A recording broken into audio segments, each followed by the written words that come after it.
First ఆయన అన్న కట్టడానికి అన్న కడతా. అట్లెందుకే?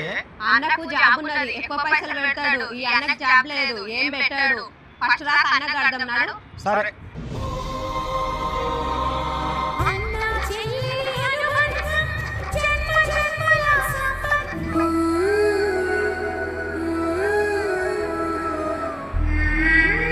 అందుకనే పైసలు పెడతాం, మనకు సంసారం లేదా?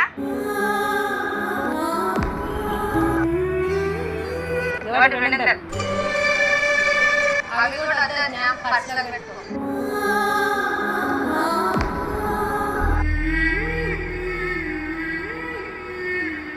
బాగున్నా చెల్లె బాగున్నా బాగున్నామన్నా.